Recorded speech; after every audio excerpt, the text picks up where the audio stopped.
Why is there such a huge gap between what we think parenting is going to be and what it actually is? So when your child is doing something and you react in a way that your dad did, and you go, God, I'm my parent. You've always been them. It's just that now you have that clarity to be able to see that you are that person. Why, when we have children, do we think it's going to bring us closer together, but often it really pushes us apart? What are the jobs of mums and dads now? What's a dad when we're no longer just providers? What's a mum when they often are? He made me the same person. He taught me how to be violent. I witnessed his and my mum's relationship. Their relationship was incredibly volatile. It was a really hostile environment for myself and my sister to grow up in. What am I supposed to teach or model for my children when I've no idea what the world is going to look like in 5 years' time? The best thing you can do for them is to give them an environment where they can flourish and they can be themselves. We shouldn't be passing our trauma onto our children. We shouldn't be turning our children into versions of ourselves. Why did my parents seem to have loads of conviction about these things and I have absolutely none? In this podcast, I talk with experts from all around the world about these problems and hopefully get some wisdom, some insight, and maybe most importantly, some perspective, and find out what it takes to be a happier parent. Ben May is the co-founder of The New Normal, a charity which connects people suffering from bereavement. Ben doesn't have kids, and when a friend suggested that I have him on the podcast, I was unsure. But after speaking to him for a couple of minutes, I knew that we had to have a longer conversation and that people needed to hear what he had to say. Ben is someone who has left behind a turbulent and violent past by embracing self-reflection. We talk about grief and masculinity and why men are so bad at processing grief. We talk about identifying the traumas that we inherit from our parents, but still bearing the responsibility not to reenact those traumas. We also talk about the very particular grief of miscarriage and stillbirth. So this is not an easy episode to listen to. And if you find those topics too difficult, it may not be for you.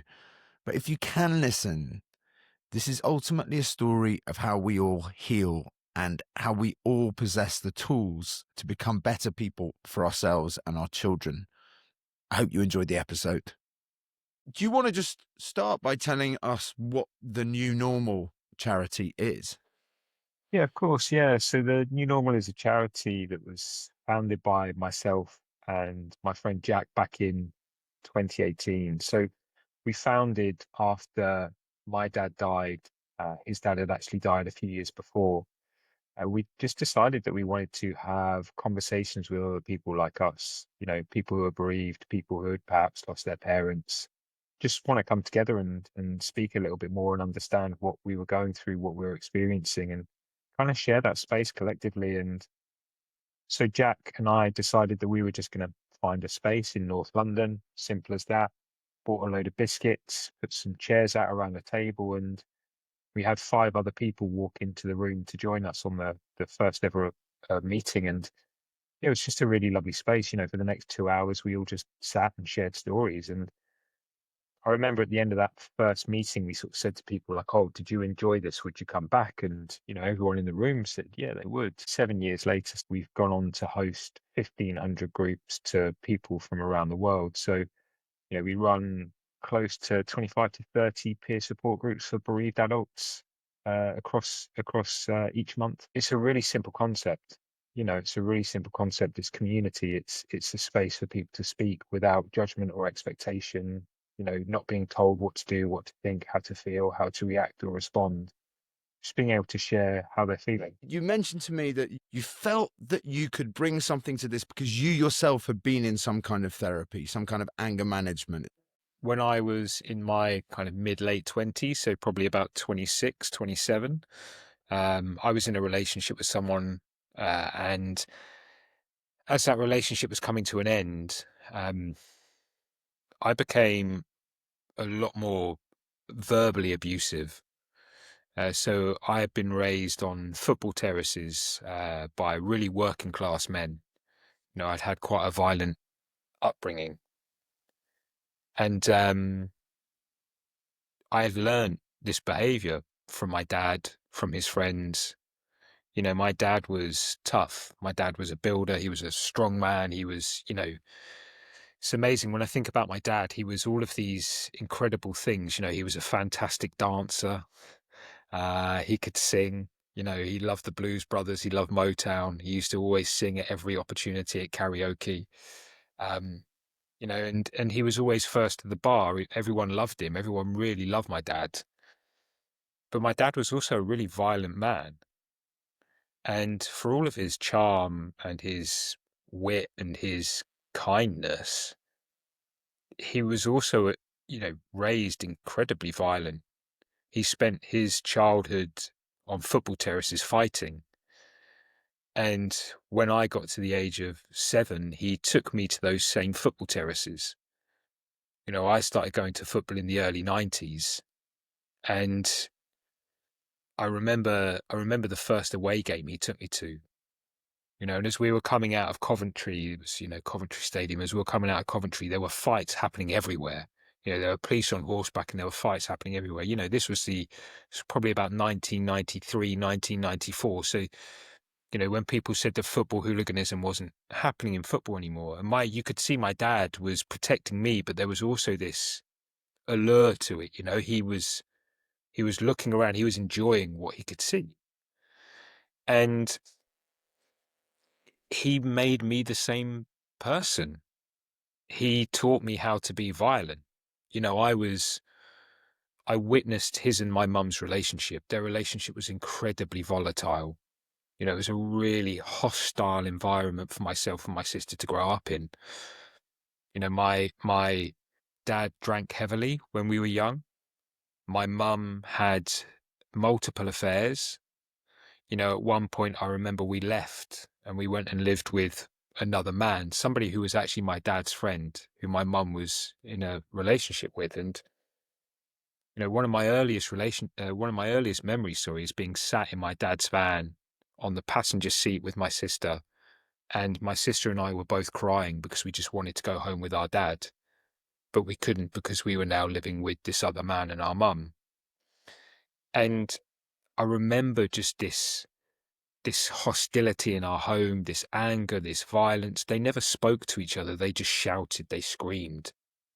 Eventually we did come home. Eventually, my mum and dad decided that they wanted to try and make the relationship work for myself and my sister. And that was the worst thing they could have done for us. We went home and I remember the screaming. My mum and dad couldn't communicate. They didn't teach myself or my sister how to communicate either. So when my relationship started coming to an end, I enacted the same behavior as them.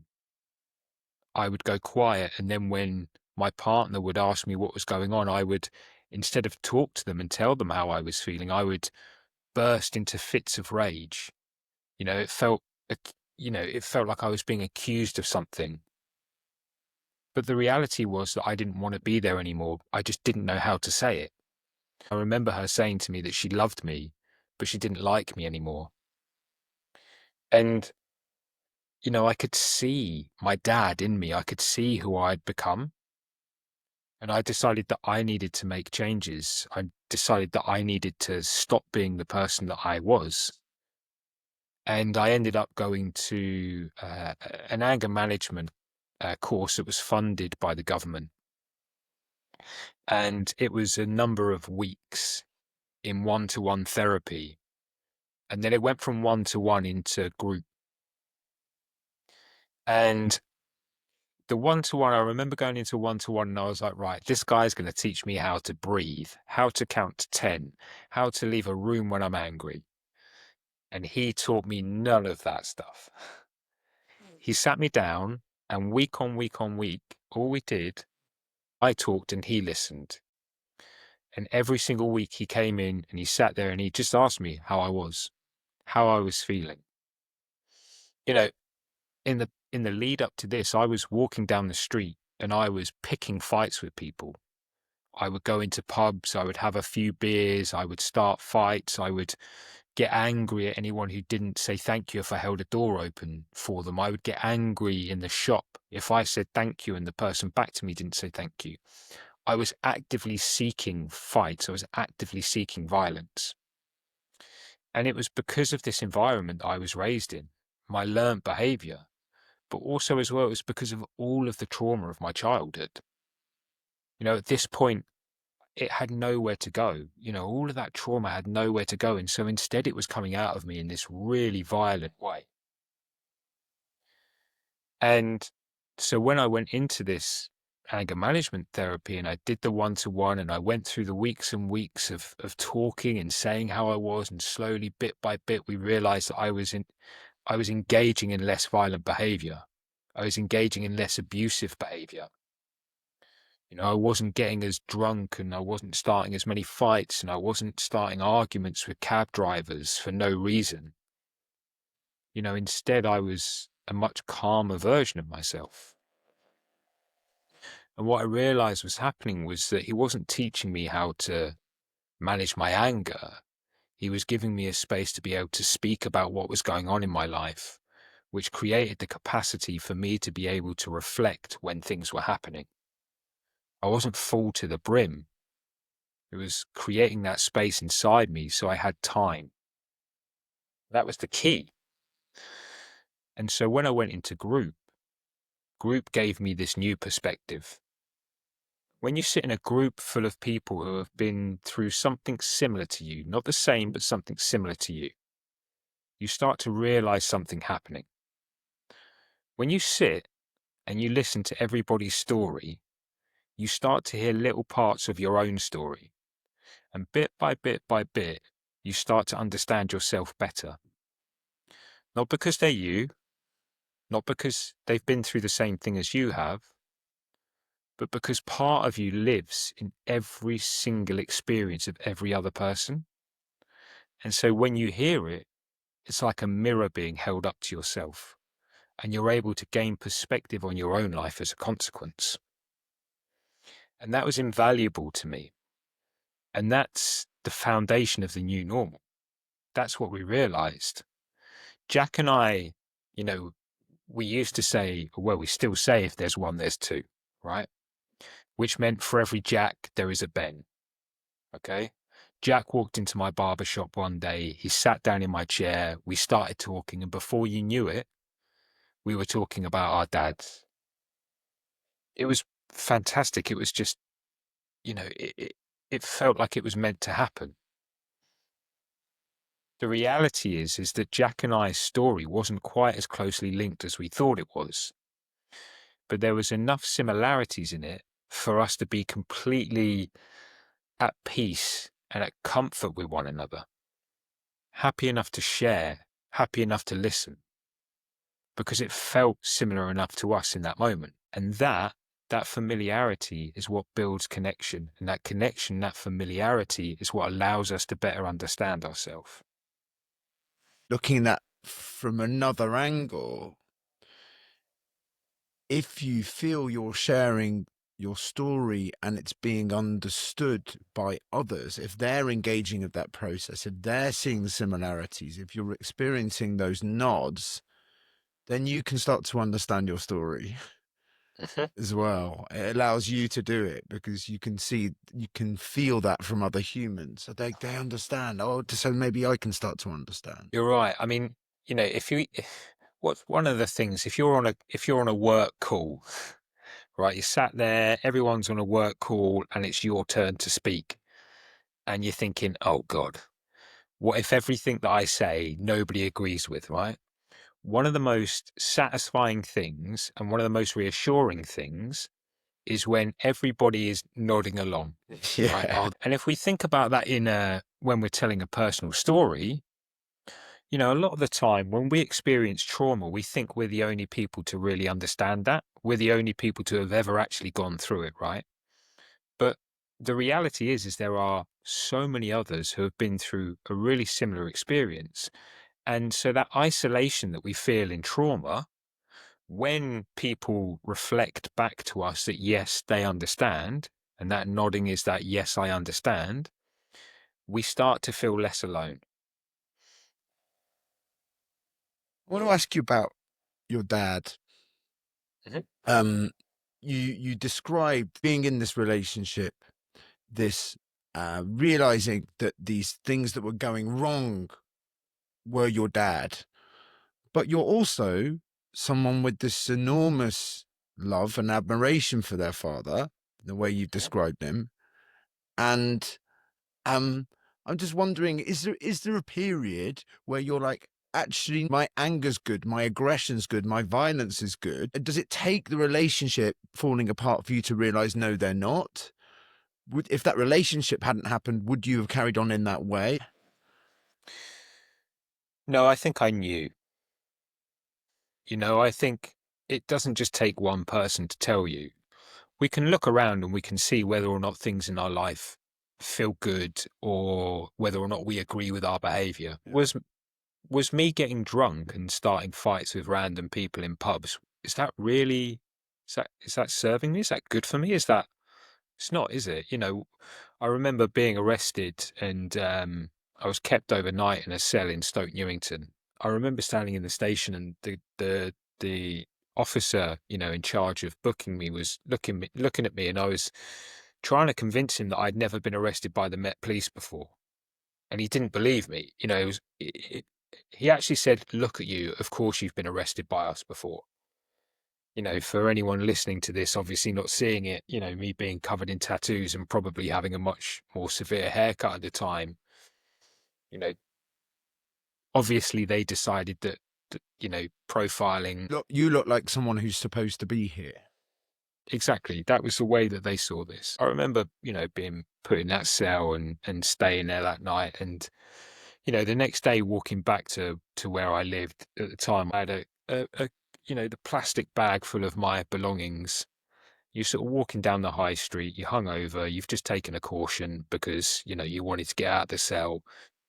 And you just think, how is this doing me any good? How is this honestly doing me any good? It can't. So, yeah, okay, look, I had fun when I was younger and I was out and I was drinking and I was taking lots of drugs and I was doing all of the things that I was doing. But was I happy? Was it driving my life in a direction that I wanted it to go in? No. So when somebody close to me said that they didn't like me anymore, that was enough for me to go, yeah, I don't like myself. And then, because you haven't had this model, right? And I'm going to say this, right, that obviously there are some things in your story, lots of things there which sound very extreme. You're from a very working class background. I'm from a comfortably middle class background. But actually, for a lot of men of our generation, not having a masculine model on how to channel strong emotion, how to deal with rage, it's not uncommon. Just listening to your voice now and seeing the way you talk, it's very hard to picture Ben doing those things. Take me on that journey and what that feels like, and where you feel you've drawn inspiration from, if there's no dad to draw inspiration from. Yeah, that's a good question. I think it's important to acknowledge that, look, my dad, there were elements of my dad that, it's taken me a really, really long time to unlearn. I'm still going through that process, right? That process is a never-ending process because there's trauma that I'm going to be managing and dealing with the rest of my life. And it's not just because of my dad. It's also, my relationship with my mum was incredibly difficult. It still can be incredibly difficult now. I love my mum, I love my dad, but that doesn't mean that they were good parents. That doesn't mean that they should have been parents. In fact, I don't think that either of them should have been parents. I think they wanted to be parents because they were told that they needed to be, and they ended up having children because, to be honest, they were just physically attracted to one another. I don't think there was much more of a deeper connection with my parents than that. So for me, seeking a role model, I can still love my dad and I can still see him as a role model in certain places. My dad's generosity when he didn't have a lot, that's something to really be admired. I think that's a real working class thing. Like I said, he was always first to the bar. No matter how little he had in his pocket, he would be there. And I think so these parts of my dad, his humor, okay, I can't sing or dance quite like he could, but there are other elements of who I am as a man that are still parts of my dad. There are still elements of me as a man that were parts of my mum as well. you know, I always say that I've done the work on my dad. It's not fully true. And now I'm doing the work on my mum. That's complex in itself, right? But for me, it wasn't necessarily about finding a role model. It was about finding who I was comfortable with being. And I think once I started to understand that for myself, once I started to realize it was about who I wanted to be for me, not for anyone else, but for myself, then I was able to start to move towards that version of myself. And that's why I say that I haven't finished with this work yet. This work will always be, something to have to undertake. If I want to really get to the person that I believe that the world deserves me to be and that I want to be for the world, then I have to keep going. I have to keep doing this work. And for me, that's group work, that's therapy, that's supervision, that's understanding what's actually happened to this world. I mean, a big part for my adulthood has been around education. The school I went to was a pretty bad school. I think it was considered one of the worst schools in the UK when I was there. I left school with a couple of GCSEs, one in art and weirdly one in maths. I'm terrible at maths. I've no idea how I managed to get one. But I failed everything else, right? That's why I ended up becoming a barber at 16 years old, or going into the hair industry, I should say, at 16 years old, because I had nothing else. At the time I was working in a nightclub at 16 because my older friend lied about my age, right? And I ended up, my mum called me one day. She said, "You're quite creative. What about the hair industry?" And that was it. I was, yeah, all right, fine, whatever, I'll do that.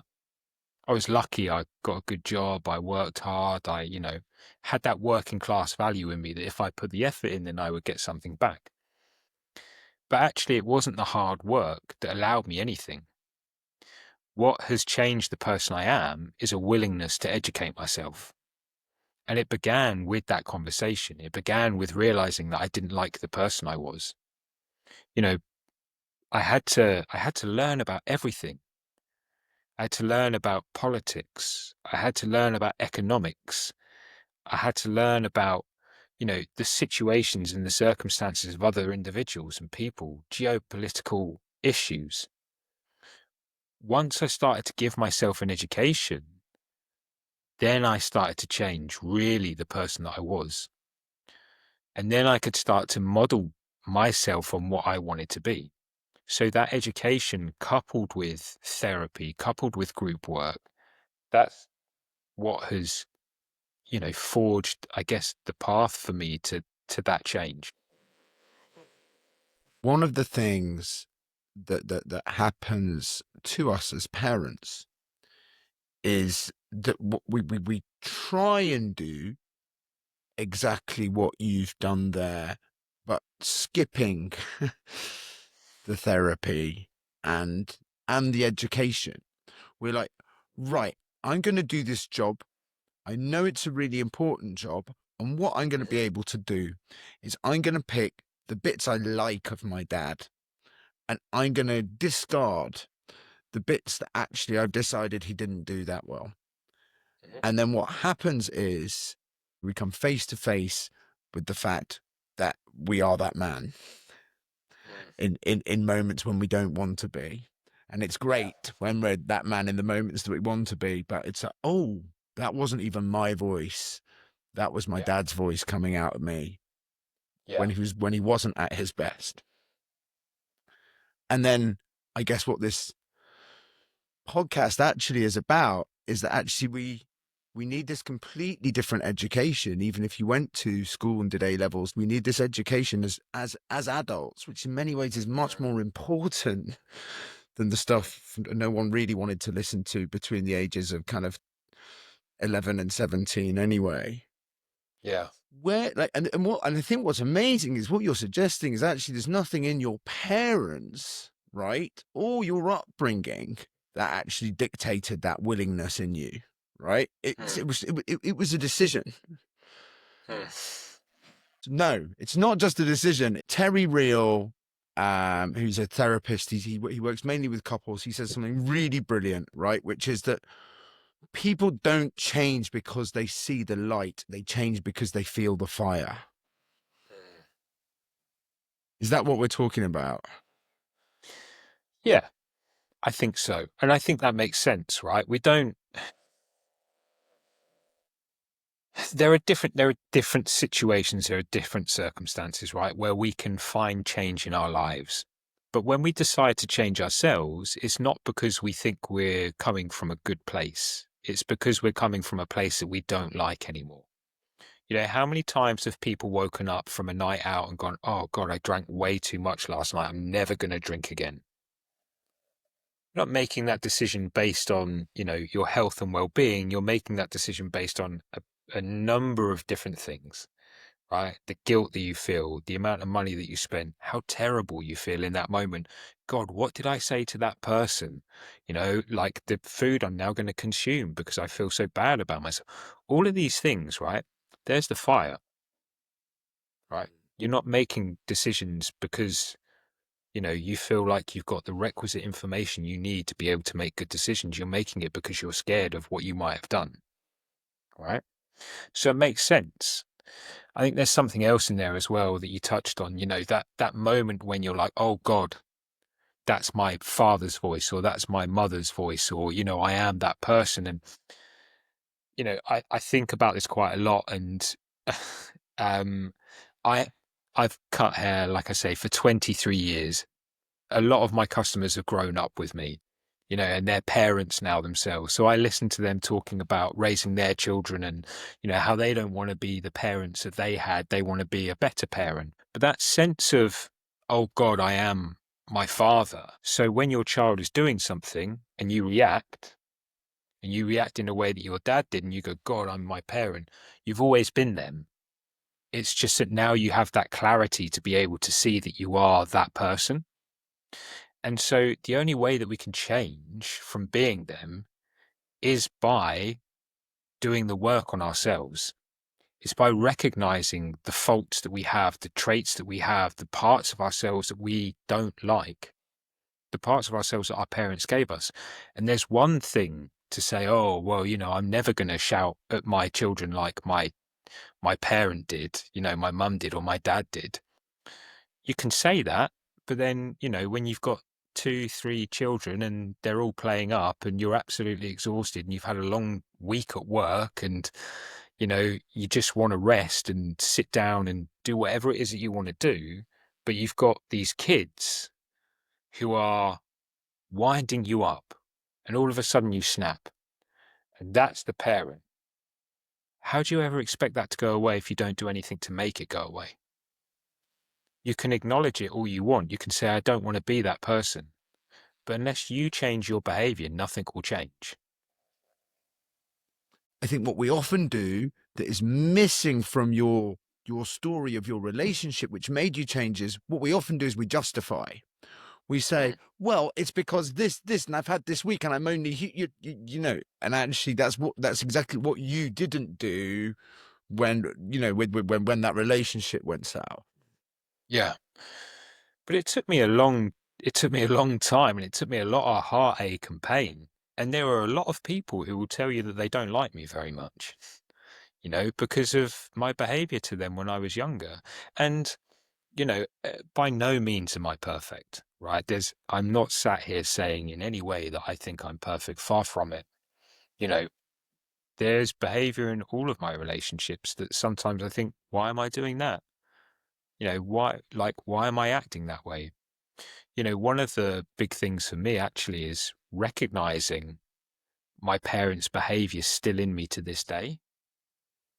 I was talking with my therapist 2 weeks ago. He's actually on holiday at the moment, which is completely unreasonable.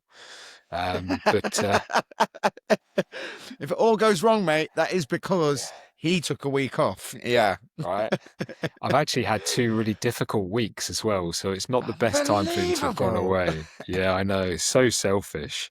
Um, it's only okay when I want a holiday. Yeah, yeah, Um, yeah. but you know, we were talking a couple of weeks ago, and there was some really specific things that I felt playing out in my behavior, in my personal relationship with my partner. And I took that into my therapist and I said, "I- I'm not I'm not enacting this behavior, but I'm really conscious that it's right here, that it's sat right, in the back of my head or in the pit of my stomach. It's there. I can feel it and I'm conscious of it and I'm stopping it from happening. But I know it's there." And it comes back to what I'm saying. Like, I can be conscious of that, but I have to make the conscious choice to not enact that behavior. You can be conscious of how your parent treated you and not want to do it to your child. But you have to make sure that you are the person that actually stops it from happening. What are the patterns that you see with people who are coming to you after bereavement?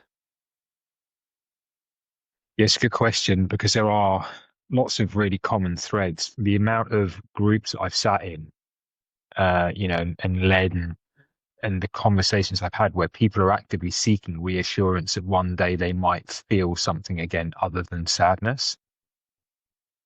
And one of the things that I think is really interesting, and it's something that I hear all of the time, it's a really, really common thing, is people saying, I just want to feel myself again. I just want to go back to myself again. I want to feel like me. And if you think about any kind of big shift in your life, as soon as something happens, as soon as something impacts you in that way, you you're ultimately changed. You're a different person to what you were before the act. And to think that I could ever go back to being the same person I was after my dad had died. So, there's that feeling in the days, weeks, and months afterwards. You're like, I just want to go back to normal. I just want to feel normal again. That won't happen. And it won't happen in any major life moment, right? Think about having a child. Are you the same person after you've had a child? Never, no. You are a completely different person. The moment any major trauma, any major incident happens in your life, good or bad, you're ultimately altered forever. So we have this kind of sense of, oh, I'm going to go back to being myself, and I think we in this country in particular, there's that kind of grieving period, let's call it, where a person dies and we're waiting for the funeral. And it's almost as if we think at the end of the wake, we're going to leave and everything's going to be tied up and we're going to go back to how we were 2, 3, 4 weeks ago. And so I think that I see the majority of people, they are seeking reassurance that they are going to feel normal again. And I think that's one of the reasons why we ended up calling the charity the new normal, because it was about recognizing that you were in this new world. This was your new normal, the new normal, right? Because my normal is altered doesn't mean that I will never feel anything but sadness again. Mm-hmm. It's fair to say that since my dad died, I've enjoyed some of the better moments in my life. And there is a bittersweet to that, because you wish that you would be able to share it with that person. That high, that wonderful moment where something beautiful has happened. And yet that person that you really want to tell isn't there. But also as well, the really important thing in this is that good things happen, good moments happen, beautiful moments happen again. The world doesn't stop being the world. So moments within that can be exactly what you need them to be. They can be uplifting, they can be soulful, they can be, beautiful. You can connect with people in a way that you've never connected before. I often hear about people talking about their friendships being deeper, because they're meeting people who perhaps understand them a little bit better because they've experienced a similar thing. So there's enriching beauty after death. I think people want to know that that exists for them. My friend who lost her partner very suddenly when they had a 1-year-old, the analogy she gave was that the pain is kind of like a sort of flame or a ball in the jar, and the ball actually never changes shape, but the jar does. So it's always there, but you grow around it. It's always this thing. So then in terms of, it feels smaller, but it is actually the same pain. Yeah. Yeah, we call that the Scotch egg theory. Right. Oh, good. Some levity. Give me the Scotch egg theory. I've seen this spoken about in so many different ways: the ball in the box, the ball in the jar, the flame, this thing, that thing. Right. We just really like the Scotch egg theory. So you've got, in the middle of the Scotch egg, you've got the egg, right? And that egg is your grief. Okay. So in the moment that your person dies, or in the moment that something traumatic happens to you, your entire world is that egg. Nothing else is just that egg. Nothing else exists. But then the days and the weeks go by, and more meat starts to accumulate around the outside of the egg. And of course, years and years and years go by, and more meat appears in breadcrumb. And what this means is that every now and then, something can slice all the way through that breadcrumb and that meat, and it can take you back to that moment. Be in that room again, stood next to that bed, watching him take his last breath. And it can hurt in exactly the same way as it did in that moment. But it happens less and less because there is so much that's happened around it. So much time has passed, right? So many events have happened in my life. It's going to be 9 years next week that my dad died. So many things have happened since that day. And it protects you from the rawness of that grief, from that egg, right? And I think this is where people get confused about the idea of time being a great healer, because time isn't a great healer. It's a complete misnomer.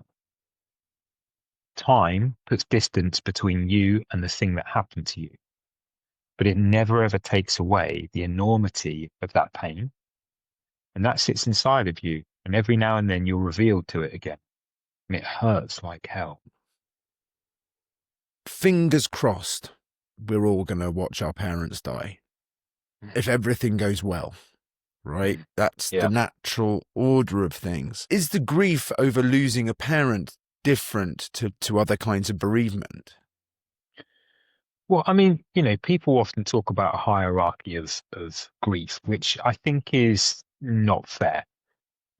People think about, oh, you were a child, this person lost, their husband, or this person lost their child, or this person lost their father, or, it was an aunt or an uncle. The hierarchy of grief is a confusing thing because ultimately a relationship is a relationship and it's important to you in the way that it's important to you. And so therefore that loss is important to you, right? And that loss can have any kind of range of scale. But with my dad, there was a really poignant moment for me when I realized that we weren't losing the same person. And so we were sat in the hospice room. My dad was in the hospice for around about 48 hours. He had 3 major fits and somehow survived all 3 of them. But it was, it was quite traumatic to watch him, just ultimately fitting for kind of a long period of time. And there was a moment when he calmed down and we were sat around the bed, and I was sat next to my nan, so my dad's mum.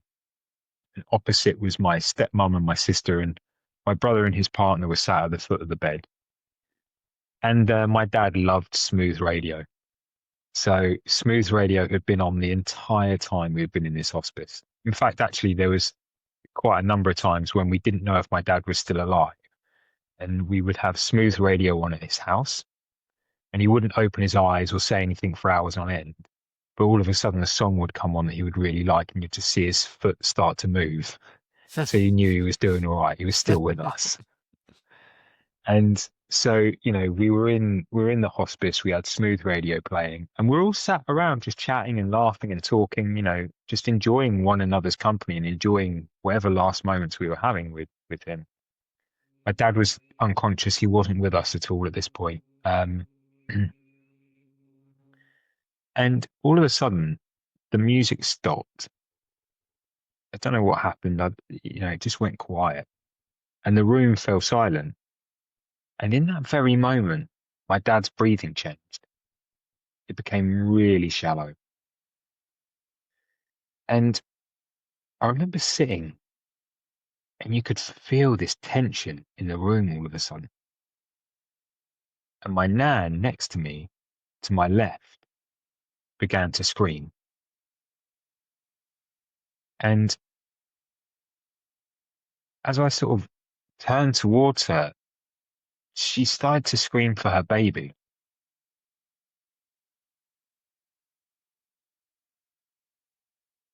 My dad was my nan's youngest child. At this point he was 61. She was a woman in her 80s, but she was screaming for her youngest child. And the pain, I've honestly, Alex, never seen visible pain like that. And I grabbed my nan and I held on to her while she screamed. And I looked across to my stepmom and my sister, who had completely broken down at this point. And I realized in that moment that we were all losing someone completely different. We were all losing Steve May, but I was losing my dad. My siblings, they were losing their dad. And my stepmom, she was losing her future. All of her plans, everything that they expected to do, retirement, all of that gone, just gone. And then my nan was losing her baby. And to realize that was heartbreaking. So I think, realizing the pain that people can feel when they're going through these things, realizing the different type of loss that we're experiencing from one person. There were 5 people there. They all lost someone completely different. I've seen on your Instagram, that you have, testimonials up there from people who've lost children very young, or stillbirths, or miscarriages. Mm. What does that do to couples?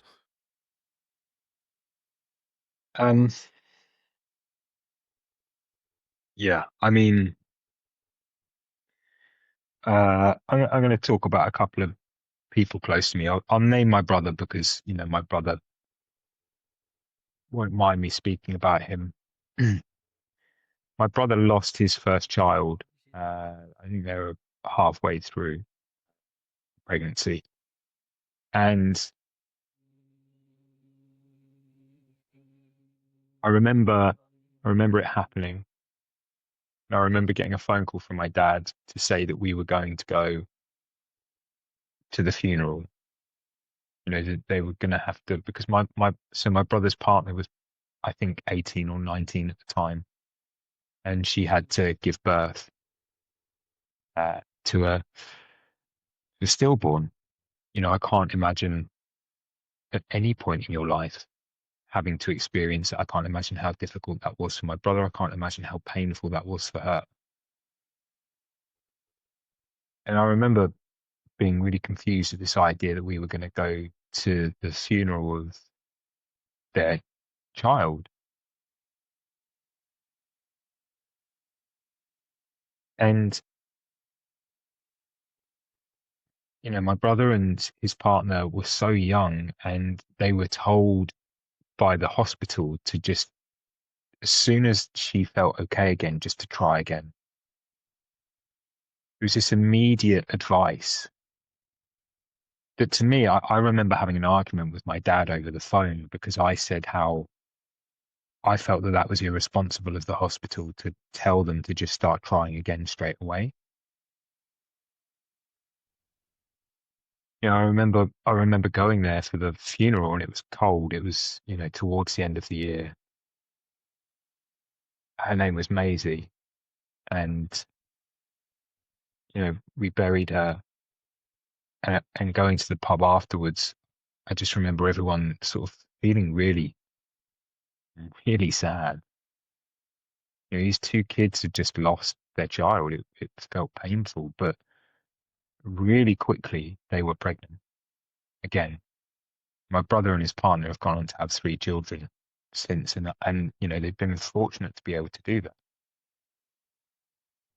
But I also know people, I have friends who have experienced miscarriage, who have experienced stillbirth.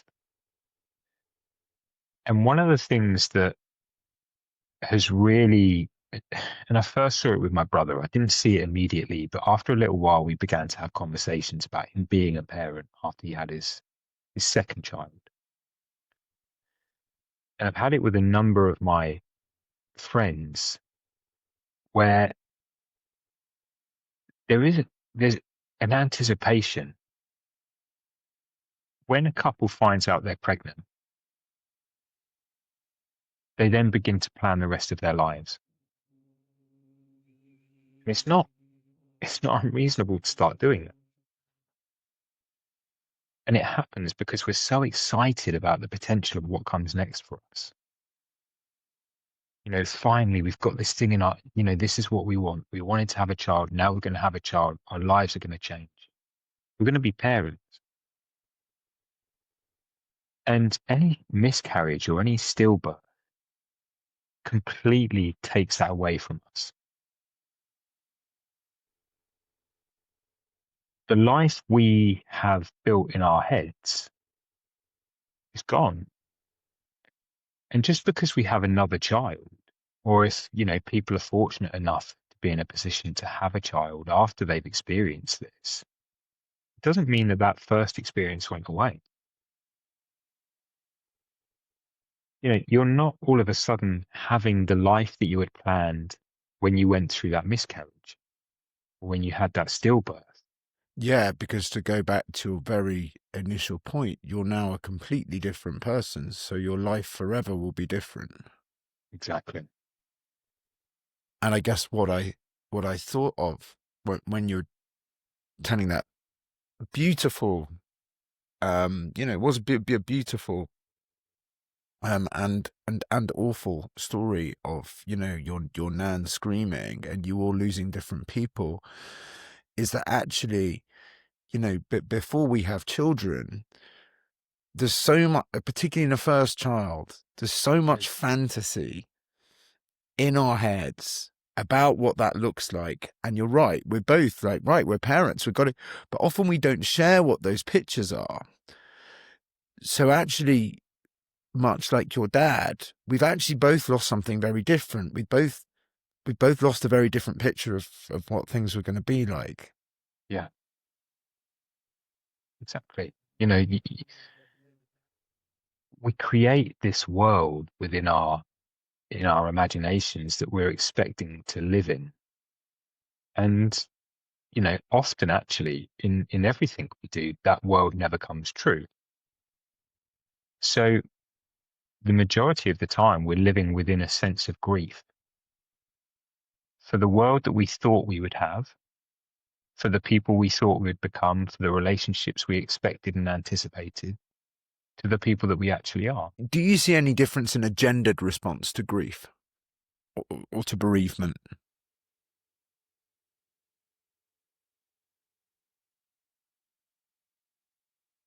The emotions and feelings are the same regardless of who you are, your identity, your heritage.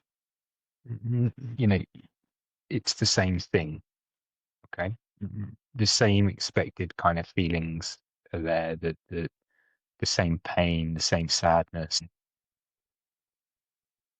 What I would say is the way that we respond to things are different.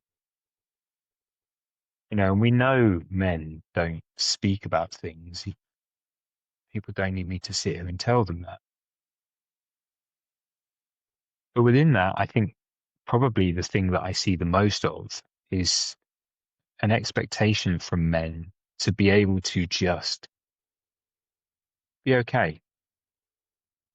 Things will be all right.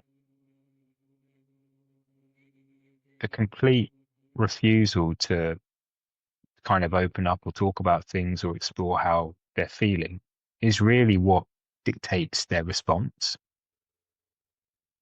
It shouldn't be lost on us that, it's 3/4 of suicide around the world are men. Right?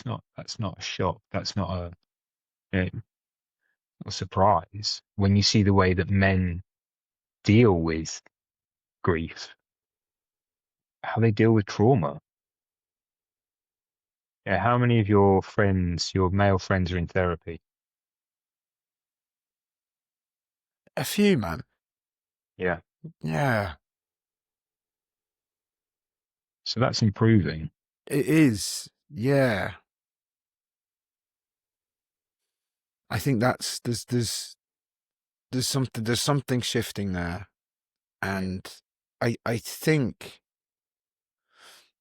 some of what, I've been in therapy, and, some of what's behind this podcast is that actually maybe for men, becoming fathers is actually a really good way, to be like, oh, there's bits of myself that don't work, and I don't want to interact with the world in this way anymore, and I certainly don't want to interact with my children in that way, or my partner. And I think we'll change for our kids in a way that we wouldn't necessarily just do if it was just us. So most of the men that I know who are in therapy are dads. Yeah, interesting, and also deeply disappointing that it's taking somebody else to realize that they need to change and that they're Mm, not willing to change for themselves, or they can't see that actually changing for themselves is a good, positive thing. mm, And that's not a criticism of the individual. That's a criticism of the society that we've created. We haven't given men strong role models to look up to who openly speak about how they feel. There's very, very few examples of that actually in society. There are some brilliant people like Dr. Gabor Mate, for example, who speaks so eloquently about his experience. Or if you want to look maybe a little bit more into, I don't know, a more accessible person, I suppose. Gareth Southgate is a really good example of a person who is confident and comfortable with the man that he is very open about how he feels, and I think is probably more accessible to most men than mm. Gabor Mate. But you know, I think it's a shame that men feel that their willingness or their openness to change comes from somebody else. And it's the same with me. Right? I didn't change because of me. I changed because somebody told me they didn't like me. That's my story. I wonder if, just drawing that distinction between the two, one of the reasons Gabor Mate, I would say, has been so successful isn't always his ideas. It's that he's an incredibly good communicator. He's very intelligible. And I actually wonder if one of the things there is things men are supposed to be interested in, right? Yeah. Psychology or self-improvement versus football. Because there's I cannot remember the name of it now, but someone came up with this test, and it was about women. And it was a test that you could run on a film, and it was basically showing that we have this awful kind of portrayal of women in films, and they always have less lines. They never say anything which isn't kind of, they're always in the subplot. They never kind of drive towards the main thing. Anyway, someone did a very similar test for men, which was basically, do the men ever mention what their emotions are?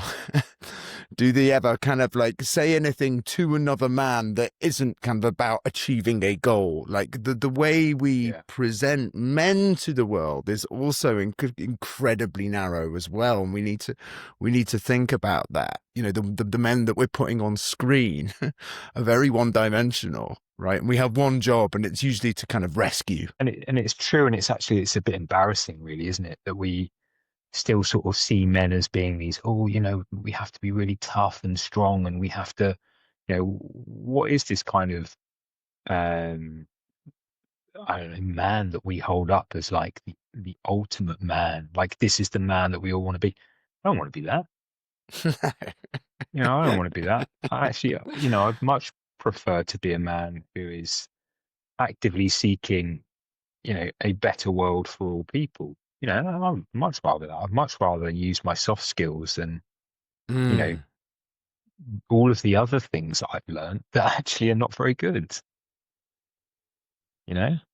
You're doing some work with there's people in this area of London. Maida Hill Market. So it's in Maida North Hill Market. And it's on the Harrow Road.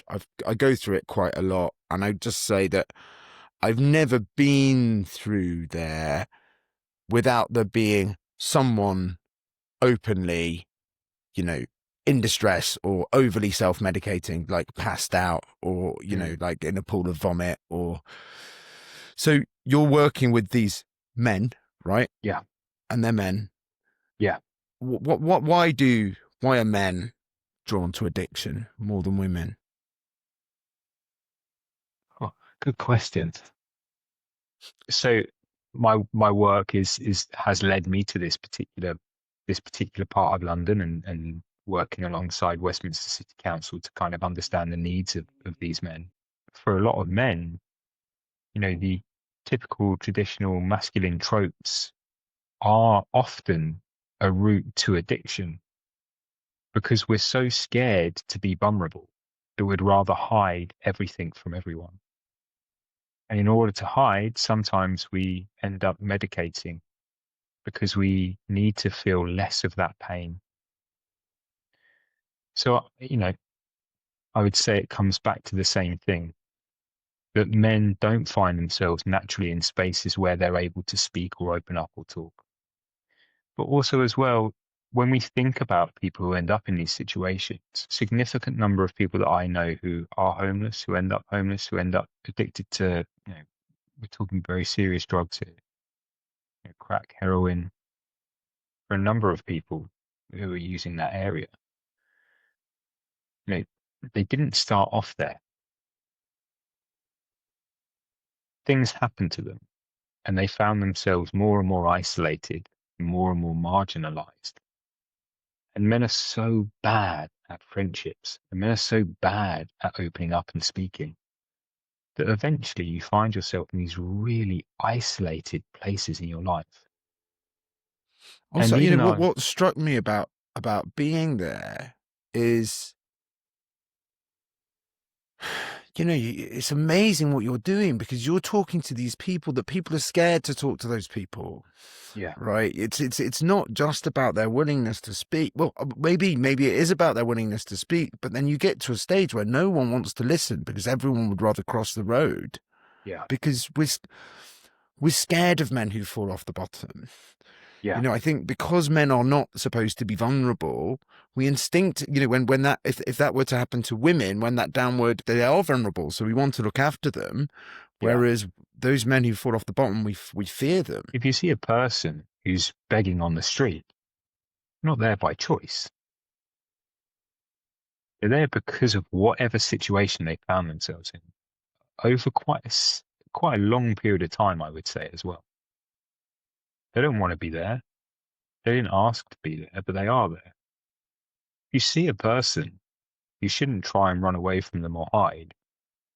you should stop and you should speak to them and ask them if there's anything they need. I think to come back on that, I'll give you something that happened to me last Monday, where I work in a lot of churches to teach kids, Yeah. and I got there, and the person who worked at the church was a woman on her own. There were two people sleeping rough in the doorway, and she was like, "Don't worry, I've called the police." And I was like, No, you don't need to call the police. I'll go and chat to them. I just trust me. This happens a lot, and I'm like, "Sorry, guys, I've got a whole bunch of kids coming here in 45 minutes." Great, they got up, they put everything they were sleeping on in the rubbish, really respectful, tidied up. But for that woman who's there on their own, that reaction is just it's fear-based, because sometimes one of the reasons that people do end up in that situation is severe mental health issues. Yeah.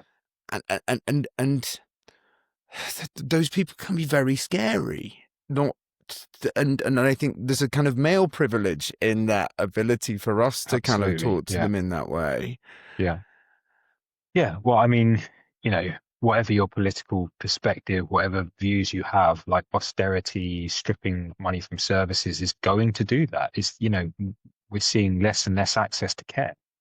And when you have less and less access to care, you exacerbate a situation. If you don't give people the opportunity, if you don't give them support, you're only going to see more and more of this. And we're seeing less and less support available for people. That's a fact. It's impossible to get access to care, no matter who you are. It's so hard now. And so there is nothing for these people. You've got this incredible working class background. We spoke about the fact that you've got you came away with like 1 GCSE in math. You've made some kind of decision at some point that your life wasn't what you wanted. You've educated yourself, you've found meaning, you've found purpose, you're helping people every day. Like, I think that's something that we all want for ourselves, but we all want that in our children as well. And I'm just wondering if there's anything you can identify about your journey, or about, what makes you that we can kind of pass on to our kids. Well, the most important thing that you can do for your child is to be the best version of yourself. That's the best thing you can do for them, is to give them an environment where they can flourish and they can be themselves. We shouldn't be passing our trauma onto our children. We shouldn't be turning our children into versions of ourselves. We should be turning our children into versions of themselves, and the best versions. So I suppose, if my experience has taught me anything, if I was to ever have children, I would make sure that I was still doing all of the work on myself to make sure that I could give them everything they needed. And everything they need is not financial. It's not gifts. It's not plastic. It's love, it's care, it's affection, tenderness, it's kindness, it's empathy. These are the things that we can give our children that can honestly turn them into the best versions of themselves. I think that's, if I was a parent, how I would think about it. I hope you got as much from that conversation as I did. You can find The New Normal at TNN Charity on Instagram.